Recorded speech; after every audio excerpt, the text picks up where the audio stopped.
Olá, realeza do YouTube, corte do canal, nobreza da vida real. Bem-vindo ao canal e a mais um vídeo da playlist Príncipes Reais. Vamos a mais um vídeo sugerido e pedido pela nossa inscrita de longa data, a Mary Sara.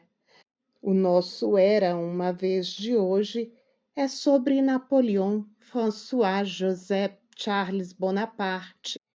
Em português, Napoleão Francisco Carlos José Bonaparte, o único filho do imperador Napoleão I e da imperatriz Maria Luísa. Ao nascer, ele foi denominado Rei de Roma, foi também Duque de Reichstadt, Príncipe do Império Francês e um príncipe austríaco, apontado por Napoleão como seu sucessor no trono imperial francês, na ocasião de sua abdicação. E antes, meus pedidinhos passando mais uma vez na sua telinha. Engaje, ajuda aí, deixa um biscoitinho. Considere se tornar um membro por R$ 4,99 mensais e ajudar a manutenção do nosso trabalho. Agora, venha embarcar comigo nessa história, nessa aventura biográfica. Muito desejado desde antes do seu nascimento, quando sua mãe soube que estava grávida dele, escreveu ao seu pai, abre aspas, estou muito feliz, pois meu médico me garantiu que desde o mês passado estou grávida, que Deus queira que seja verdade. Decidi renunciar imediatamente a qualquer dança ou passeio a cavalo. Fecha aspas. Em 14 de fevereiro de 1811, foi feita uma encomenda na boutique de alta sociedade da moda parisiense, Mademoiselle Minette. O pedido era de 42 dúzias de panos, 20 dúzias de corpetes de bebê, 26 dúzias de camisas, 50 dúzias de fraldas, 12 dúzias de xales e lenços de noite e 12 dúzias de toucas de dormir. Algumas das peças eram bordadas com a imagem de uma abelha e da coroa real, mas todas traziam a insígnia da estrela do rei de Roma. Era o enxoval do bebê. Napoleão Francisco nasceu em Paris no dia 20 de março de 1811, às 9h15 da manhã, no Palácio das Tulherias, em um parto muito difícil, em que seu pai chegou a ser consultado pelos médicos, a quem deveriam salvar, se a mãe ou ao bebê. Inicialmente, foi avaliado que não apresentava sinais de vida e chegou a ser colocado no chão. Mas após cerca de 7 minutos, ele começou a gritar. Nesse momento tumultuado, veio ao mundo o esperado herdeiro homem legítimo de Napoleão I, imperador dos franceses, e de sua segunda esposa, Maria Luísa da Áustria. Uma salva de 100 tiros de canhão deu a notícia à cidade de Paris. Recebeu do pai ao nascer o título de rei de Roma, além de ser um príncipe imperial da França. No mesmo dia do seu nascimento, ele foi submetido a uma cerimônia tradicional francesa que antecede o batizado tradicional. O batizado, inspirado na cerimônia de batismo de Luís, o Grande Delfim da França, foi realizado em 9 de junho de 1811, na Catedral de Notre-Dame de Paris. O embaixador austríaco na França escreveu sobre o batismo, abre aspas, a cerimônia foi linda e impressionante. A cena em que o imperador tirou o bebê dos braços de sua nobre mãe e o levantou 2 vezes para revelá-lo ao público, assim rompendo com a longa tradição, como fez quando se coroou em sua coroação. Foi aplaudido em voz alta. Na maneira e no rosto do monarca podia-se ver a grande satisfação que ele tirou desse momento tão solene. Fecha aspas. Ele foi colocado sob os cuidados de Louise Charlotte Françoise de Montesquieu, que foi nomeada a governanta das crianças da França. Afetuosa e inteligente, a governanta reuniu uma coleção considerável de livros destinados a dar ao bebê uma forte base em religião, filosofia e assuntos militares. 3 anos depois, o primeiro Império Francês entrou em colapso. Quando Napoleão I tentou abdicar em 4 de abril de 1814, ele disse que seu filho governaria como imperador.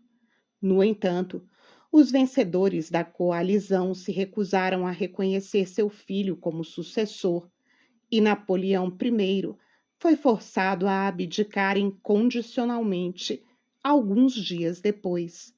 Napoleão viu sua segunda esposa e seu filho pela última vez em 24 de janeiro de 1814. Temendo o avanço de seus inimigos, ambos se retiraram para um chateau um pouco mais distante. Um tratado de 1814 deu à criança o direito de usar o título de príncipe de Parma, de Piacenza e de Guastalla, e sua mãe foi denominada de Duquesa de Parma, de Piacenza e de Guastalla. Ainda em 1815, foi levado para a Áustria por sua mãe. Maria Luísa rejeitou os apelos de seus tios, Jerome e José Bonaparte, para deixar seu filho na França como figura de resistência, e o levou à corte de seu pai, o imperador austríaco Francisco I. Na corte austríaca ficou conhecido apenas como Franz. O príncipe se estabeleceu em Viena, colocado sob os cuidados de seu avô, que sentia muito afeto pela criança. Também em 1815, quando ele tinha 4 anos de idade, foi apontado por Napoleão como seu sucessor ao trono imperial francês, na ocasião de sua abdicação, mas não teve seu título reconhecido nem pelos franceses e nem pelas potências europeias.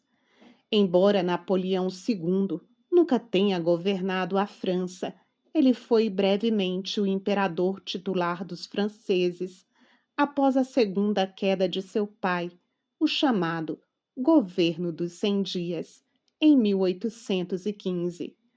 A comissão manteve o poder por 2 semanas, mas nunca convocou formalmente Napoleão II como imperador ou nomeou um regente. A entrada dos aliados em Paris em 7 de julho trouxe um fim rápido aos desejos de seus apoiadores. Napoleão II estava residindo na Áustria com sua mãe. O menino foi educado em alemão e italiano, matemática e artes militares, mostrando boa proeminência. Era um garoto inteligente e sagaz, apesar de ser muito tímido e retraído. Ele foi educado por uma equipe de tutores militares e desenvolveu uma paixão por soldados, vestindo um uniforme miniatura, como o de seu pai, e realizando manobras no palácio. Aos 8 anos, ficou evidente para seus tutores que ele havia escolhido sua carreira. Napoleão e Maria Luísa permaneceram casados até a morte dele, embora ela não tenha se juntado a ele no exílio em Elba e depois nunca mais tenha visto o marido. Após a queda de seu pai, Franz viveu o resto da sua vida em Viena. Em 1817, foi excluído da sucessão aos domínios italianos de sua mãe pelo Tratado de Paris e, a partir de 1818, passou a ser conhecido principalmente como Duque de Reichstadt, um título territorial boêmio outorgado a ele por seu avô. A partir deste ponto, ele foi tratado como um príncipe austríaco. Sua mãe, que geralmente residia em Parma, o via pouco, enquanto seu avô, o imperador Francisco I, o apreciava e o educava. Seu avô aceitou uma responsabilidade moral para garantir a sua segurança. Por pressão da nobreza austríaca, ainda muito ressentida com o pai do menino, ele foi proibido de ocupar qualquer cargo político. Em 1820, havia concluído seus estudos elementares e iniciado seu treinamento militar, bem como o treinamento físico avançado. Os olhos dos bonapartistas permaneceram sobre o herdeiro do trono imperial da França, particularmente após a morte de seu pai em 1821 na ilha de Santa Helena.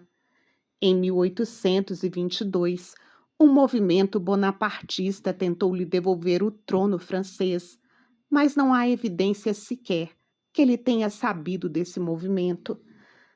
Após a morte de Napoleão, seu filho tornou-se um objeto de preocupação e fascínio para as monarquias da Europa e os governantes da França, que, em particular, viviam com medo de seu retorno ao país de seu nascimento. Sua carreira oficial no exército começou aos 12 anos, em 1823, quando ele se tornou cadete do exército austríaco. Relatos de seus tutores descrevem Franz como inteligente, sério e focado. Além disso, ele era muito alto e um rapaz muito bonito. O chanceler austríaco Metternich usou o filho de Bonaparte na negociação com a França para ganhar vantagens para a Áustria. Com medo de que qualquer um da família Bonaparte recuperasse o poder político, Metternich até rejeitou um pedido para que França se mudasse para um clima mais quente na Itália, já que desde muito cedo ele sofria de problemas pulmonares. Ele recebeu outra rejeição quando seu avô se recusou a permitir que ele se juntasse ao exército, viajando para a Itália para reprimir uma rebelião. Após a morte do seu padrasto, Adam Albert von Neyberg, e a revelação de que sua mãe havia gerado 2 filhos ilegítimos para Neyberg, antes do seu casamento, Franz se distanciou de sua mãe e sentiu que sua família austríaca o estava segurando para evitar controvérsias políticas. Ele disse ao seu amigo Anton von Proskenhausen, abre aspas, se Josefine fosse minha mãe, meu pai não teria sido enterrado em Santa Helena e eu não deveria estar em Viena. Minha mãe é gentil, mas fraca. Ela não era a esposa que meu pai merecia. Fecha aspas. Enquanto se tornava um homem, Franz se tornou muito próximo da esposa de seu tio, a arquiduquesa Sophie, cujo filho mais tarde se tornaria Francisco José I da Áustria. Inteligente, ambiciosa e obstinada, Sophie tinha pouco em comum com seu marido.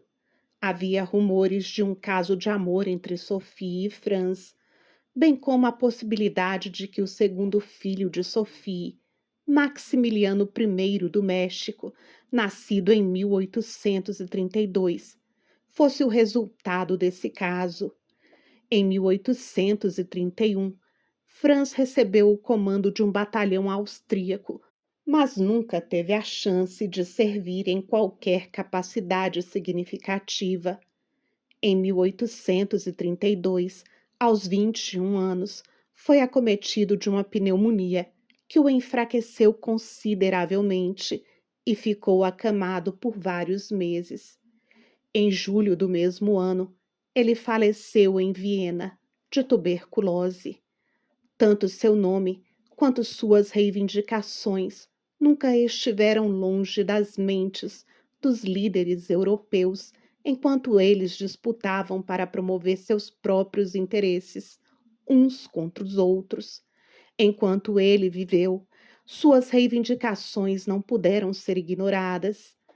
Como não tinha filhos, a pretensão imperial francesa passou para o seu primo, Luís Napoleão Bonaparte. Quando esse assumiu o trono francês, em dezembro de 1852, ele ascendeu como Napoleão III, reconhecendo a posição de Napoleão II como o primeiro herdeiro legítimo do Primeiro Império. Napoleão II permaneceu de importância simbólica no contexto da história da família Bonaparte e tem seu lugar na história europeia. Como reconhecido chefe da família, ele deu esperança aos apoiadores de Bonaparte de que um dia um Bonaparte legítimo pudesse governar novamente. Sua morte significou que a liderança da família tinha sido transferida para membros que não eram descendentes diretos de Napoleão I.